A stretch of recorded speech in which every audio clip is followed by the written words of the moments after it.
پھر وہ یہ کہتے ہیں کہ بھائی وہ ایک ویڈیو تھی جو وائرل ہو گئی. بھائی صلح آپ کی ہو چکی تھی. یہ جھگڑا وکیلوں کا اور ڈاکٹروں کا نہیں تھا. وکیلوں اور ڈاکٹروں کو تو بنا دیا گیا نا. اس کی وضاحت ویڈیو بھی یہ تو 2-4 آدمیوں کا جھگڑا تھا. بالکل 2 آدمی تھے 4 آدمی تھے جتنے بھی تھے وہاں جھگڑا تھا. ڈاکٹر اس میں ملوث تھے. ڈاکٹروں کا رویہ بھی جارحانہ ہوتا ہے, ہم سب جانتے ہیں. لیکن اب تو وہ مظلوم بن گئے, اس لیے کہ انہوں نے صرف ڈاکٹروں کو تو ہدف نہیں کیا, نرسوں کو کیا, مریضوں کو کیا, عملے کو کیا, در و دیوار کو کیا, شیشے توڑ ڈالے. ہمیشہ میں عرض کرتا ہوں کہ خوف ایک ایسا ہتھیار ہے جس کو بہت احتیاط کے ساتھ استعمال کرنا ہوتا ہے. یعنی طالبان کا کیا خیال تھا کہ وہ خوف زدہ کر کے, بم دھماکہ کر کے, ڈرا کے, جیسے افغانستان پہ انہوں نے حکومت کی. افغان عوام تو بہت بڑی تعداد ان کے ساتھ تھی اور وہاں غیر ملکی فوج موجود تھی. تو یہ ڈرا کے سارا سسٹم اپنی مرضی سے چلانا چاہتے ہیں. اور وکلا تحریک میں انہوں نے اپنی قوت دریافت کی. پھر خرابی کیسے شروع ہوئی, بڑھتی گئی. پھر ان کے الیکشن کا مسئلہ, اس موقع پہ الیکشن بھی ہونے والے ہیں. بہت بڑی تعداد وکیلوں کی ایسی ہے جو پرائیویٹ کالجوں سے آتی ہے, جن کی ڈگریاں بھی چیک نہیں کی جاتی, 3rd ڈویژنرز ہوتے ہیں, وہ پڑھتے بھی نہیں, وہ صرف حربے سیکھتے ہیں. ایسے وکیل ہیں جو صرف ضمانتیں کراتے ہیں. ایسے وکیل ہیں جو صرف کالا کوٹ پہن کے وہاں جا کے بیٹھ جاتے ہیں اور کوئی کام نہیں کرتے, مگر ووٹ تو ان کے ہوتے ہیں. اب ان کے 2 لیڈر ہیں. ایک عاصمہ جہانگیر, آپ کہیں گے وہ دنیا سے چلی گئی, وہ موجود ہیں, ان کا گروپ موجود ہے. اور اب بھی حامد علی خان کو وہ ہرا دیتے ہیں. حامد علی خان صاحب کا حال یہ ہے, سب کو معلوم ہے کہ سپریم کورٹ میں انہوں نے معافی مانگ لی جا کے جسٹس افتخار چودھری سے عمران خان کے بیان پہ. عمران خان کے علم میں نہیں, اسے تردید کرنا پڑی, اس نے کنفرنٹ کیا. افتخار چودھری صاحب نے ایک تو یہ جو فقرہ دہرایا جاتا ہے, اس کے پتہ نہیں کیا معنی یہ لیتے ہیں کہ بار اور بینچ 2 پہیے ہیں. 2 پہیے کیسے ہیں؟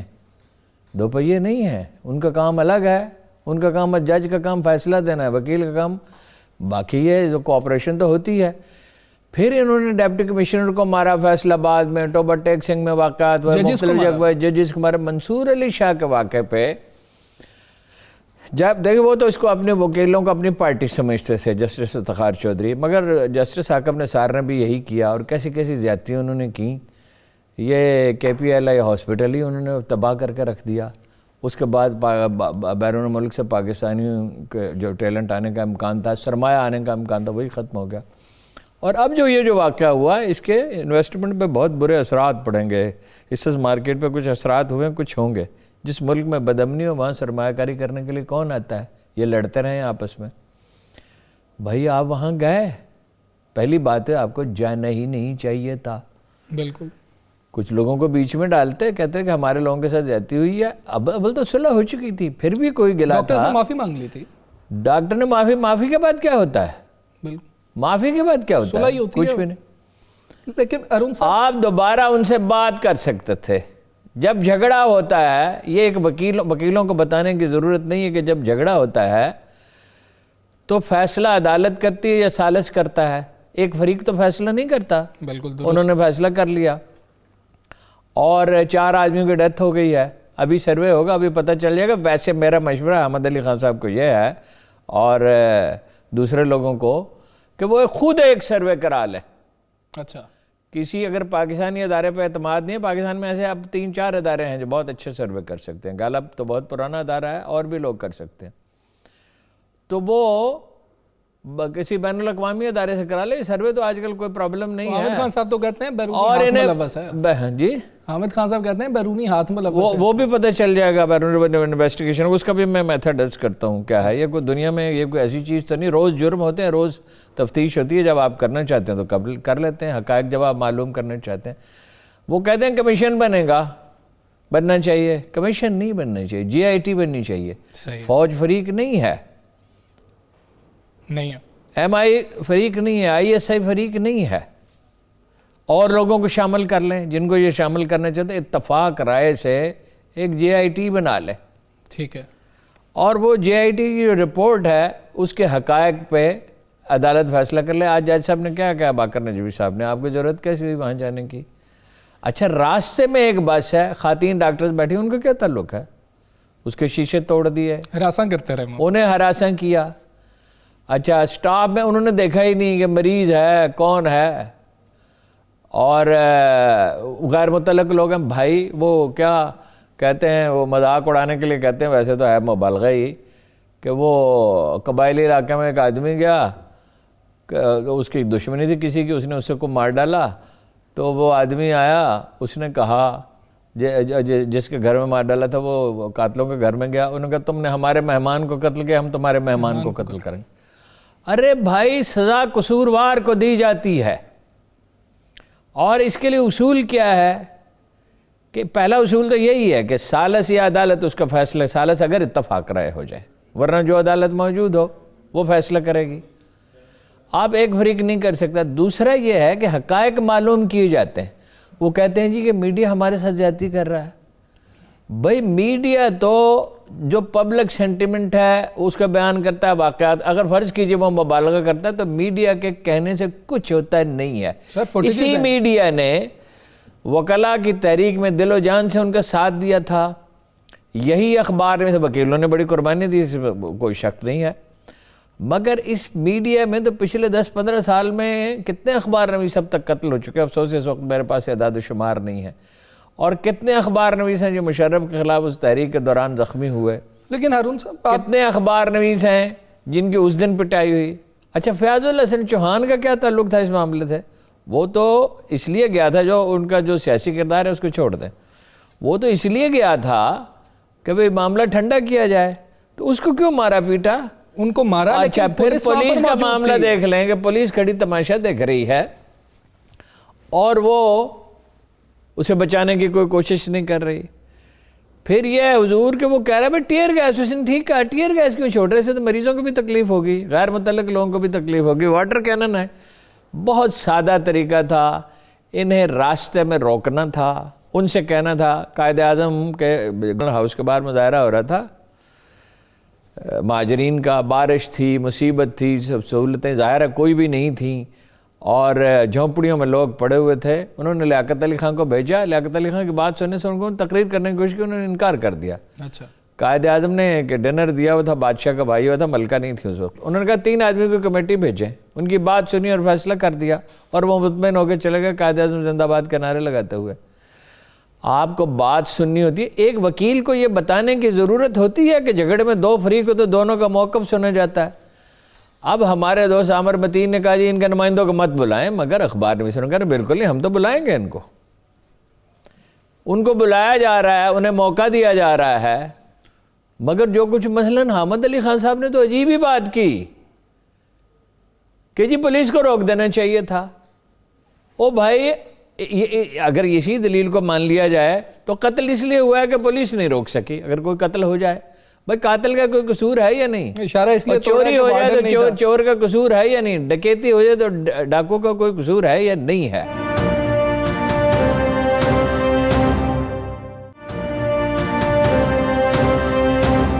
ذرا حکومت کی اس پہ کارکردگی کی بات کر لیتے ہیں، لیکن وزیر اعظم کے جو بھانجے احسان خان نیازی، بیرسٹر احسان خان نیازی، واضح طور پر انہیں دیکھا جا سکتا ہے، اس پہ ان کو FIR میں نامزد نہیں کیا گیا، پھر آج چھاپا مارا گیا، لیکن کہاں انہوں نے گھر پر ملنا تھا؟ نہیں دیکھیں گزارش یہ ہے کہ وہ تو وزیر اعظم نے حکم تو دے دیا نا۔ دیکھیے FIR میں وزیر اعظم ہاؤس نے تو فون نہیں کیا نا کہ اس کا نام شامل نہ کیا جائے۔ اچھا اس نے غلطی کی نوجوان نے، پہلے تو وہ کہتا رہا میں نے ٹھیک کیا، پھر اس نے معافی مانگ لی، پھر وزیر اعظم ہاؤس نے تو کہہ دیا کہ بھائی اس کو پکڑیں، اب پولیس کا کام ہے اسے پکڑ لیں، پھر دوسا شکوان نے بھی کہہ دیا اسے پکڑ لیں، اسے شامل تفتیش کریں، وہ لیڈروں میں ویسے شامل نہیں ہے۔ لیکن بہرحال وہ تو یہ اصول کی بات ہے کہ جو زیادہ انفلوئنشل آدمی ہیں اسے زیادہ پوچھ رہے ہیں، ان کے لیڈروں کو پکڑنا چاہیے۔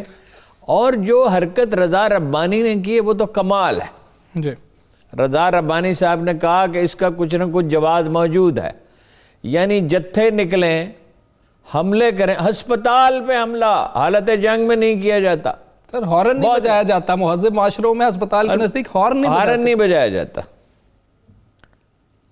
تو سینئر وکلا کے کردار کی بات کریں کہ سینئر وکلا بھی ڈیفینڈ کر رہے ہیں۔ جب 1956 میں جب جماعت اسلامی پہلا الیکشن ہار چکی تھی 1954 کا، تو مولانا معین حسن اصلاحی نے کہا تھا مولانا مودودی سے کہ جب پارٹی بن جاتی ہے نا، جتھا بن جاتا ہے، تو انصاف باقی نہیں رہتا۔ جب آپ فریق ہیں تو انصاف کہاں ہے؟ آپ اپنا موقع پیش کرتے رہیں گے مگر عوام تو آپ کی بات سننے کے لیے تیار نہیں ہے. گلیوں بازاروں میں چلے جائیں, کہیں کوئی آدمی چلا جائے, وکیل یہ بتائے بغیر چلا جائے میں وکیل ہوں, قلعہ گجر سنگھ میں چلا جائے یا سمن آباد میں چلا جائے یا گلبرگ چلا جائے یا کچی آبادیوں میں چلا جائے, تو پوچھ لیں کہ لوگ ان کے بارے میں کیا کہتے ہیں. لیکن وہ تو کہتے ہیں قائد اعظم وکیل تھے, پاکستان بنایا, ہم بھی وکیل ہیں. قائد اعظم وکیل تھے, انہوں نے پاکستان بنایا. قائد اعظم کو تو ہم نے نہیں دیکھا, مگر ہم نے ایس ایم ظفر کا جوانی کا زمانہ دیکھا. خورشید قصوری کے والد محمود علی قصوری کے پاس جاتے تھے, دوسرے اے کے بروہی کے پاس جاتے تھے بغیر اپوائنٹمنٹ کے. اس زمانے کے جو بڑے بڑے وکلاء ہیں ان کے پاس جاتے تھے ان کے اوپینین لینے کے لیے, اتنا اکرام ان کا ہوتا تھا. یہ وہ لوگ تھے جو سیاسی کارکنوں کے اور اخبار نویسوں کے مقدمات لڑتے تھے بغیر فیس لیے. منشی کے پیسے بھی نہیں لیتے تھے. سینکڑوں مقدمات لڑے ہیں محمود علی قصوری نے, اور دوسرے لوگ بھی. یہ ان کی تو اس قدر ان کی تکریم کی جاتی تھی جس کی کوئی حد نہیں ہے. جی ٹھیک ہے, کالے کوٹ کی. اور اعتزاز احسن کو میں نے اس حال میں دیکھا ہے کہ وہ اسلام آباد میں ایک تقریب میں گئے تو تقریب رک گئی ان کے اکرام میں. وکلا تحریک کامیاب ہو چکی تھی اور لوگ طالب. اعتزاز احسن صاحب کو سمجھ نہیں آ رہی تھی, تو میں نے ان سے کہا آپ اس کے مستحق ہیں, you deserve it. Aitzaz Ahsan صاحب نے ابھی بھی مذمت کی ہے اس چیز کی. اور اب ان کو اعتزاز احسن صاحب کے ساتھ یہ کیا کر رہے ہیں کہ جنہیں گالیاں دے رہے ہیں. ان کا جب نعیم بخاری نے کہا تھا کہ آپ غلط کر رہے ہیں, سوچ سمجھ کے کریں, اس انتہا پہ نہ جائیں.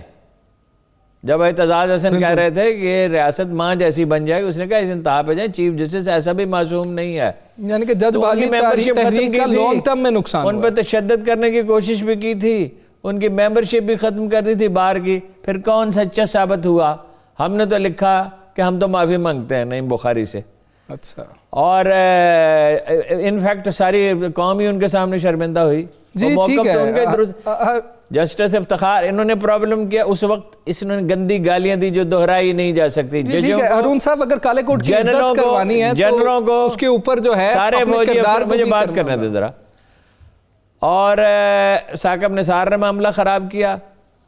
انہوں نے اپنی قوت اس تحریک میں دریافت کر لی, لیکن اقبال نے کیا کہا, صاحب نظراں نشہ قوت ہے خطرناک.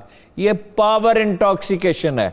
کسی ایک پیشے کے لاکھ سوالوں کو 22 کروڑ کی آبادی ہے. ڈاکٹروں سے واسطہ پڑتا ہے 90% لوگوں کا, اور وکیلوں سے واسطہ پڑتا ہے 1-2%, 3% لوگوں کا. بالکل. اور کوئی 1 لاکھ سوا لاکھ کی آبادی 22 کروڑ عوام کو بلیک میل نہیں کر سکتی, فوج کو نہیں کر سکتی, انتظامیہ کو نہیں کر سکتی, پولیس کو نہیں کر سکتی. اس کے بعد اس بات کو یہاں سے کنٹینیو کرتے ہیں اور کوالالمپور سمٹ کی بات بھی ہوگی. وقت ہوا ہے بریک کا, سٹے ود اس.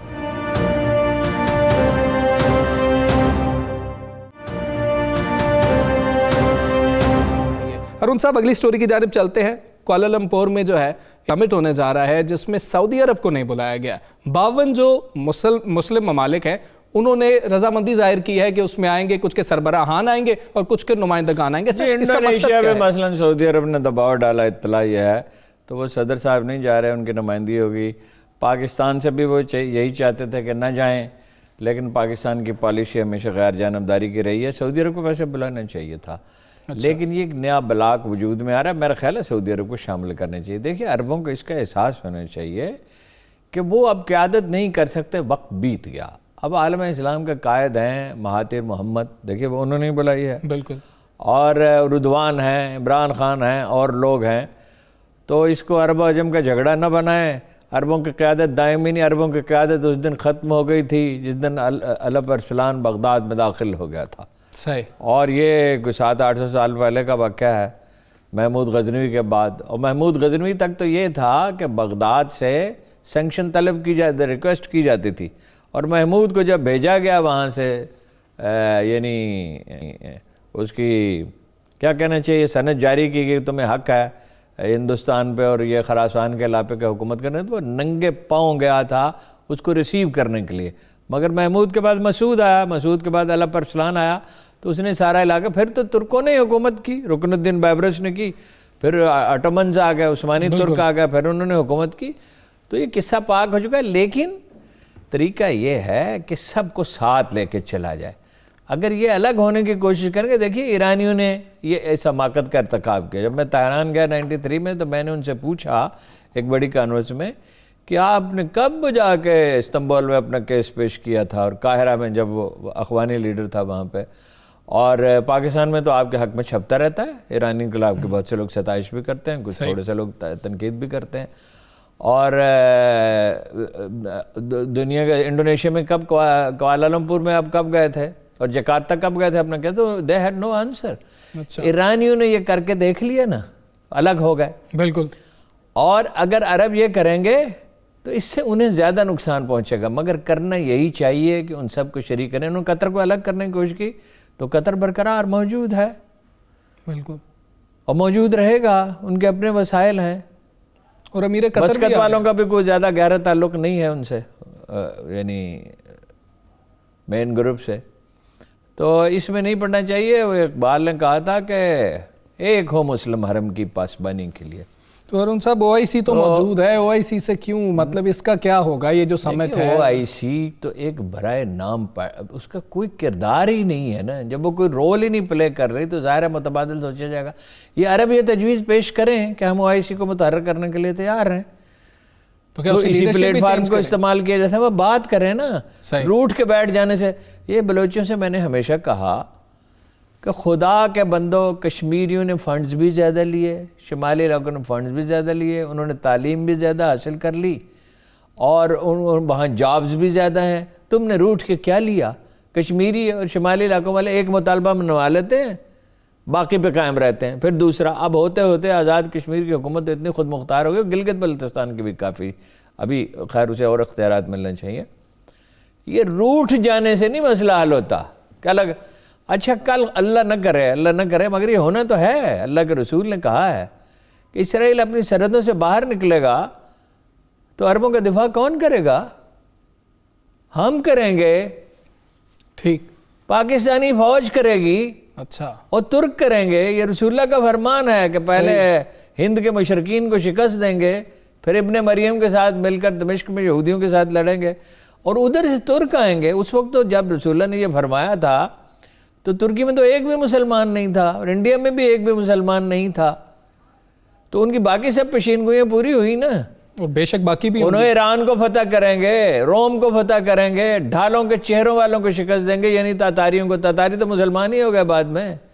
اور رسول اللہ نے تو یہ بھی کہا تھا کہ عرب سرسبز ہو جائے گا قیامت سے پہلے. یہ بھی فرمایا تھا کہ شہد کی مکھیوں کا خاتمہ ہو جائے گا. اور رسول اللہ نے تو یہ بھی کہا تھا کہ اس زمین کا تناسب کائنات کے ساتھ وہی ہے جو کہ انگوٹھی کا زمین کے ساتھ ہو سکتا ہے. بھائی خدا کے بندو، ایک دن اسرائیل کو اپنی سرحدوں سے باہر نکلیں. یہ 4 دن پہلے کی رپورٹ ہے جی اسرائیلی اخبار کی. نام وہ عجیب سا میں بھول جاتا ہوں، میں نے وہ پڑھی ہے. اچھا. کہ انہوں نے میزائل لگا دیے ہیں ایران اینڈ بیانڈ، اور صاف لکھا ہے کہ بیانڈ سے مراد پاکستان ہے. اچھا. ہم نے بھی لگا دیے. ان کا ایک آدمی ہوتا ہے یہاں، 2 دفعہ ضیاء کے دور میں انہوں نے کوشش کی پاکستان پہ، کوئٹہ پہ حملہ کرنے کی. ویسے کوئٹہ میں رکھا کچھ بھی نہیں ہے، کوئٹہ میں لیبارٹری ہے. تو کوئی پاکستان کا جو یہ نظام ہے، یہ دنیا کا بہترین نظام ہے ایٹم بم کی حفاظت کا، ایٹمی تنصیبات کی حفاظت کا. دونوں دفعہ ان کو بتا دیا گیا اتنا سا تمہارا ملک ہے اور تم کیا کر رہے ہو. تم یہ سمجھتے ہو کہ پاکستان پہ حملہ کرو گا. بول تو ہمیں پتہ ہوتا ہے، ہم اسرائیل کی مانیٹرنگ کرتے ہیں، ہمیں معلوم ہے اسرائیل میں کیا ہوتا ہے. اور پاکستان نے نہ فوج کمزور ہے، دنیا this is one of the best armies. اس کا ہر آدمی میدان جنگ سے گزر چکا ہے، اور انڈیا کی مجال نہیں ہے حملہ کرے. تم کس شمار کے طور پہ؟ ایک دن اسرائیل کو نکلنا ہے. یہ رسول اللہ کا فرض، ساری امت کا اس پہ اجماع رہا ہے، اتفاق رہا ہے تمام اہل علم کا. نکلیں گے، اور رسول اللہ نے کہا مدینے میں داخل نہیں ہونے دیں گے. جب وہ نکلیں گے سارے عالم اسلام میں رد عمل ہوگا. اور فوج کس کی ہے؟ ترکوں کے پاس ہے، جنہوں نے آخری جنگ میں متحدہ یورپ کی افواج کو شکست دی تھی. اور پاکستان کے پاس ہے.